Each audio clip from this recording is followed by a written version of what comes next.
चलिए, तो आज हम लोग शुरू करने जा रहे हैं सोलर सेल। ये भी ऑप्टो इलेक्ट्रॉनिक जंक्शन डिवाइस है। ये एक ऐसा जंक्शन डिवाइस है जो सोलर एनर्जी को इलेक्ट्रिकल एनर्जी में कन्वर्ट करता है, इसलिए इसका नाम सोलर सेल है। इलेक्ट्रिकल एनर्जी में कन्वर्ट करता है। इसका क्या प्रिंसिपल है? प्रिंसिपल इसका जो है वो प्रिंसिपल ऑफ वोल्टाइक इफेक्ट। अब क्वेश्चन उठता है कि प्रिंसिपल ऑफ वोल्टाइक इफेक्ट क्या कहलाता है? ये क्या है? जब किसी ओपन सर्किटेड पीएन जंक्शन पे, ओपन सर्किटेड पीएन जंक्शन का मतलब पीएन जंक्शन डायोड है और उससे कुछ कनेक्ट नहीं किया, सर्किट पूरा कंप्लीट नहीं किया, उसको हम लोग कहेंगे ओपन सर्किटेड पीएन जंक्शन। उस पे जब लाइट फॉल करता है सच दैट कि उस लाइट का एच न्यू बैंड गैप से अधिक हो, है ना, फॉरबिडन एनर्जी गैप जो था उससे अधिक, तो उसके टर्मिनल्स के अक्रॉस एक ईएमएफ जनरेट हो जाता है और इसी को कहते हैं प्रिंसिपल ऑफ वोल्टाइक इफेक्ट। एक बार फिर से ध्यान से सुन लें कि अगर किसी ओपन सर्किटेड पीएन जंक्शन के अक्रॉस लाइट फॉल करे तो उसके एंड्स पे एक ईएमएफ जनरेट हो जाता है। इसी को क्या कहते हैं? Principle of photovoltaic effect. इसी प्रिंसिपल पे काम करता है क्या? Solar cell. अब इसके कंस्ट्रक्शन की तरफ बढ़ते हैं। इसका कंस्ट्रक्शन यहां पे आपको दिखाया हुआ है। जो टॉप लेयर है आपको दिख रहा है वो glass window, transparent glass window चाहिए ताकि लाइट फॉल करे, ठीक है। उसके नीचे ये आपको ग्रिड पैटर्न दिख रहा होगा, लाइंस, ये है मेटालिक ग्रिड। आपको याद होगा कि पीएन जंक्शन डायोड बनाने के लिए पीएन जंक्शन के अलावा दोनों साइड में मेटालिक कांटेक्ट देते थे, लेकिन सोलर सेल को प्रॉपरली काम कराने के लिए इस बार पूरा मेटल स्ट्रिप से पूरा ढक नहीं सकते। क्यों? ये आगे देखेंगे। हम लोगों का जो ये मेटालिक ग्रिड है ये इंश्योर करता है कि light directly N type semiconductor पे फॉल करे, क्योंकि लाइट जो फॉल करेगा वो यहां से फॉल करेगा। अगर केवल मेटल हो तो क्या होगा? मेटल ही लाइट एब्जॉर्ब कर लेगा, तो उस सेमीकंडक्टर पे अंदर में जंक्शन के पास तो कोई लाइट ही नहीं पहुंचेगी। इसीलिए हम लोग उस मेटालिक ग्रिड को पतला पतला रॉड जैसा बना के रखते हैं, पूरा मेटल स्ट्रिप नहीं देते, ठीक है भाई।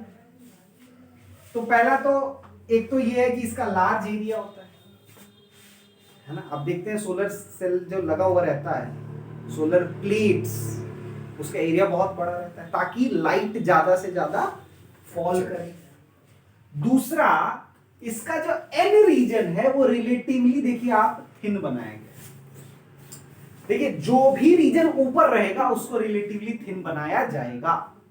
जरूरी नहीं कि एन हो, लेकिन ज्यादातर ये एन ऊपर होता है, पी नीचे होता है, और अगर एन ऊपर है तो उसको थिन बनाया जाएगा। क्यों बनाया जाएगा?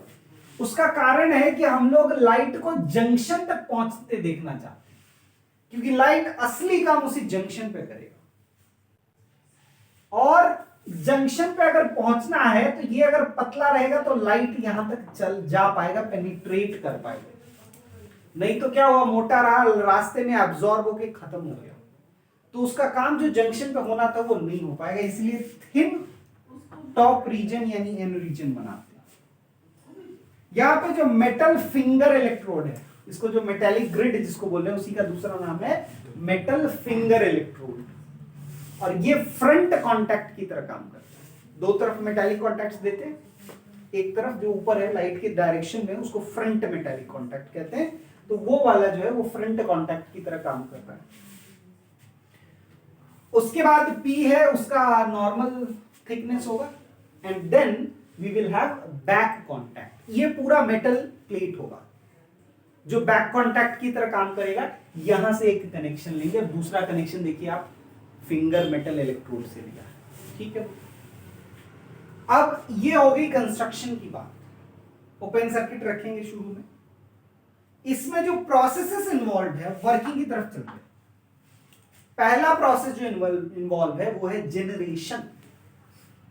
लाइट जो जंक्शन के पास पहुंचेगा वो इलेक्ट्रॉन होल पेयर जनरेट करेगा। देखिए इलेक्ट्रॉन होल पेयर जनरेट करेगा, इसी प्रोसेस को जनरेशन कहते हैं। इस जनरेशन के लिए आपको मालूम है कि light must have energy greater than energy. Second step है सेपरेशन।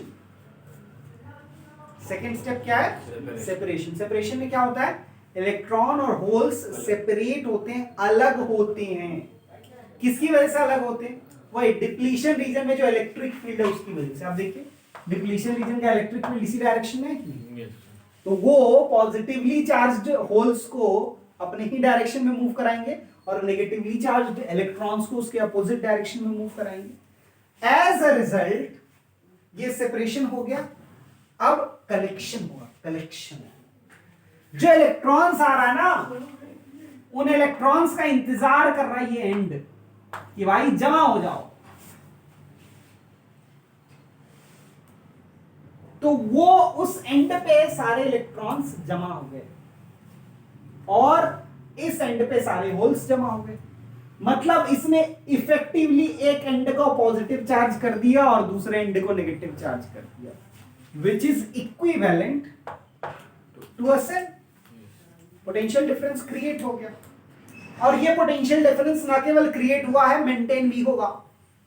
लगातार लाइट फॉल करता रहेगा, इलेक्ट्रॉन होल पेयर का जनरेशन होता रहेगा, डिप्लीशन रीजन उसको सेपरेट करता रहेगा और कलेक्शन होता रहेगा। तो ये तीन स्टेप्स जब तक लाइट फॉल कर रहा है तब तक कंटिन्यू करेगा और वहां पे ईएमएफ मेंटेन रहेगा। और इसी वोल्टेज को हम लोग क्या बोलते हैं? बोलो photo voltage. So basically the electrons are collected by front contact here. Front contact N side वाले को ही बोला था ना, और पी साइड वाले को बैक कांटेक्ट बोला था। Holes are collected by back contact, और वही फ्रंट कांटेक्ट और बैक कांटेक्ट में ही जो वो चार्ज कैरियर्स आ जाते हैं, they create photo voltage. Clear? अब इसका अगर हम IV कैरेक्टरिस्टिक ड्रॉ करें, I और V के बीच का ग्राफ ड्रॉ करें, तो ग्राफ कुछ ऐसा आता है। आप सोचिए कुछ भी रेजिस्टेंस ना लगाएं तो भी करंट तो सर्किट में जीरो होगा, कुछ वोल्टेज तो जनरेट हुई क्या ना, उस वोल्टेज को हम लोग बोलेंगे ओपन सर्किट वोल्टेज। ठीक है? और resistance, depending on resistance value of current आएगा। और जब आप रेजिस्टेंस को जीरो कर देंगे, जीरो,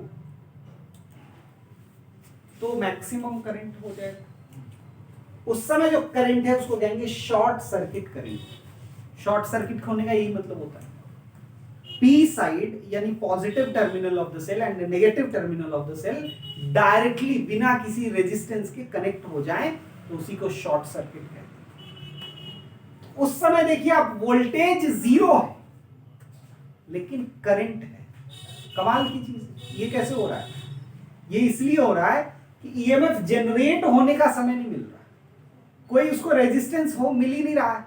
तो जो भी इलेक्ट्रॉन्स यहां आता है वो डायरेक्टली वायर से यहां पे मिल जाता है और होल्स के साथ रिकॉम्बिनेशन करने लगता है। तो करंट तो खूब सारा होगा, वोल्टेज जनरेट ही नहीं हो पाता। आप समझ रहे हैं? तो यहाँ पे वोल्टेज जीरो है लेकिन करंट मैक्सिमम है। इसी करंट को बोलते हैं शॉर्ट सर्किट करंट। एक क्वेश्चन में पूछा जाता है वो ये है कि भाई साहब ये फोर्थ क्वाड्रेंट में ग्राफ क्यों है? ग्राफ जो अभी तक होता था वो तो फर्स्ट और थर्ड क्वाड्रेंट में होता था। पीएन जंक्शन डायोड का जितना कैरेक्टरिस्टिक ड्रॉ किए सब में फर्स्ट और थर्ड में रहता था, फोर्थ में कहां से आ गया?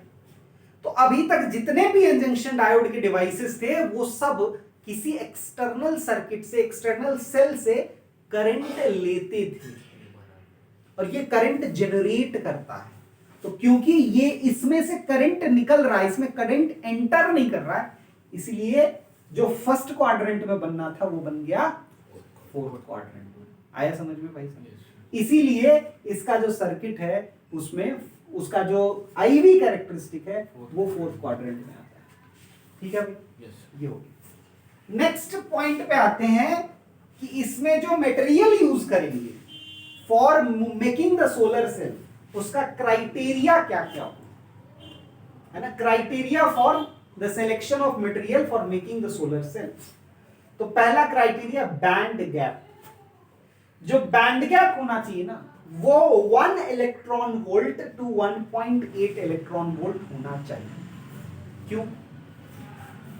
इसका संबंध है सोलर सेल के इस ग्राफ से। आपको यहां ग्राफ देखिए, ये सोलर रेडिएशन का ग्राफ है। इसका ग्राफ है सोलर रेडिएशन के इंटेंसिटी का ग्राफ। सोलर रेडिएशन का जो इंटेंसिटी है वो मैक्सिमम कहां पर देखिए 1.5 इलेक्ट्रॉन वोल्ट पे, और बाकी जो दो लाइन बने हुए हैं, एक है 1 इलेक्ट्रॉन वोल्ट का और एक है 2 इलेक्ट्रॉन वोल्ट का। तो इस समय इंटेंसिटी, इस रेंज में इंटेंसिटी ऑफ सोलर रेडिएशन क्या है?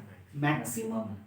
तो बेस्ट क्वालिटी मतलब सबसे ज्यादा फोटॉन्स फॉल करेगा। तो सबसे ज्यादा फोटॉन्स अगर इसमें फॉल करेगा तो सबसे ज्यादा इलेक्ट्रॉन होल पेयर जनरेट होगा। तो इसीलिए हम लोग जो क्राइटेरिया रखते हैं वो है 1 electron volt to 1.8 electron volt. इसी से रिलेटेड एक और क्वेश्चन पूछा जाता है, भाई सिलिकॉन और गैलियम आर्सेनाइड को क्यों प्रेफर किया जाता है? तो सिलिकॉन का आप देखिए इलेक्ट्रॉन, ये जो एनर्जी गैप है 1.1 इलेक्ट्रॉन वोल्ट है, तो उस रेंज में लाई कर रहा है। हाँ, गैलियम आर्सेनाइड का 1.53 इलेक्ट्रॉन वोल्ट है। इसके साथ एक डिसएडवांटेज है, देखना भाई, एनर्जी जो फॉल करना चाहिए वो एनर्जी गैप से अधिक वाला फॉल करना चाहिए। सुनिएगा ध्यान से। तो अगर किसी का 1 इलेक्ट्रॉन वोल्ट है, मान लो 1.1 इलेक्ट्रॉन वोल्ट है यहां, इसके बाद वाले जितने फोटॉन्स हैं सब उसके लिए यूजफुल है, इलेक्ट्रॉन होल पेयर जनरेट करने के लिए, है ना। तो इसका मतलब है कि सिलिकॉन को इलेक्ट्रॉन होल पेयर जनरेट करने के लिए ज्यादा फोटॉन मिलेगा, उसके मुकाबले गैलियम आर्सेनाइड को कम फोटॉन मिलेगा, है कि नहीं? क्योंकि उसका जो पीक है उसके बाद उसका ये आता है एनर्जी गैप, है ना। एनर्जी गैप उसके पीक के बाद है, तो कम इंटेंसिटी वाला लाइट मिलेगा। हालांकि 1.53 पे इतना भी कम नहीं हो जाएगा कि मिले नहीं, मिलेगा, बढ़िया मिलेगा। लेकिन फिर भी हम लोग गैलियम आर्सेनाइड को ज्यादा प्रेफर करते हैं सिलिकॉन से। सिलिकॉन को तो ज्यादा फोटॉन्स मिल ही रहा है, गैलियम आर्सेनाइड को कम फोटॉन्स मिल रहे, फिर भी गैलियम आर्सेनाइड इज प्रेफर्ड मोर। कारण क्या है? इसका एब्जॉर्प्शन कोफिशिएंट, इसका जो ऑप्टिकल एब्जॉर्प्शन है ना वो बहुत है, तो वो मतलब ज्यादा फोटॉन्स को एब्जॉर्ब कर पाएगा। सिलिकॉन मान लो बहुत सारे को रिफ्लेक्ट ही कर दो, तो ज्यादा काम का फोटॉन तो आ रहा था, लेकिन भाई वो ले ही नहीं रहा है, वो एब्जॉर्ब ही नहीं कर रहा है, वो रिफ्लेक्ट कर दे रहा है, तो उसको किस काम का है? और ये भले उसके पास कम ही काम के फोटॉन्स आ रहे हैं, लेकिन उनको एब्जॉर्ब अगर हाई कर रहा है तो ये हमारे लिए यूजफुल हो जाएगा। हालांकि दोनों को प्रेफर किया जाता है, सिलिकॉन को भी, गैलियम आर्सेनाइड को। उसके अलावा और क्या क्या क्राइटेरिया हो सकते हैं? इलेक्ट्रिकल कंडक्टिविटी हो सकता है, अवेलेबिलिटी हो सकता है, कॉस्ट हो सकता है। ऐसा तो है नहीं कि सोलर सेल जो है वो एक सैंपल कहीं पे बना देना है दिखाने के लिए कि भाई प्रोजेक्ट है देख लीजिए, कितना भी महंगा वो बना देंगे, नहीं। उसको एक वाइड स्केल पे अगर आप इकोनॉमी में यूज करना चाहते हैं तो ऑब्वियसली आपको ध्यान रखना होगा कि जिस रॉ मटेरियल का आप यूज कर रहे हैं वो वाइडली अवेलेबल भी हो और उसका कॉस्ट भी कम हो। अब देखिए इतना दिन से सोलर सेल का टेक्नोलॉजी है, लेकिन आज भी वो वाइडली यूज नहीं हो पा रहा है नॉर्मल ह्यूमन बीइंग के द्वारा। नॉर्मल सिटीजन नहीं यूज करता, बहुत कम यूज करता है। गवर्नमेंट प्रोजेक्ट्स में यूज हो रहा है क्योंकि गवर्नमेंट के पास उतना पैसा इन्वेस्ट करने के लिए, इसमें जो इनिशियल इन्वेस्टमेंट चाहिए वो एक कॉमन मैन करने के लिए तैयार नहीं। उसको इलेक्ट्रिसिटी डायरेक्ट मिल रहा है, रिलायबल इलेक्ट्रिसिटी मिल रहा है ना। सोलर वाला तो आज बारिश हो गया तो नहीं चलेगा, आज रिलायबल कम है, ऊपर से इनिशियल कॉस्ट अधिक है। आपको हर महीने 500 रुपए बिजली बिल देके आपको मिल रहा है, तो क्या काहे आप 1,50,000 रुपए खर्चा करिएगा नॉन रिलायबल चीज के लिए, है ना। इसीलिए बहुत पॉपुलर नहीं हो पा रहा है। गवर्नमेंट कोशिश कर रही है, लोग रिसर्च कर रहे हैं कि कॉस्ट कम से कम हो ताकि ज्यादा से ज्यादा लोग इसको यूज करें, ताकि एक सस्टेनेबल एनर्जी का यूज हो पाए।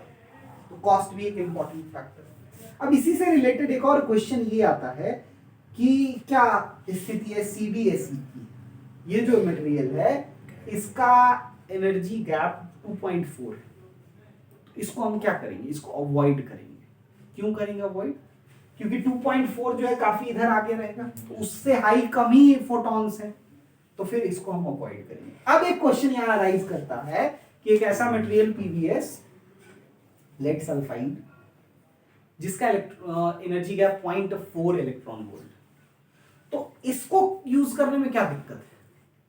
समझ रहे हैं? इसको भी यूज कर सकते हैं, इसमें तो 0.4 है यहां वाला, इसके बाद वाला सब अवेलेबल है, इसके लिए फायदेमंद है।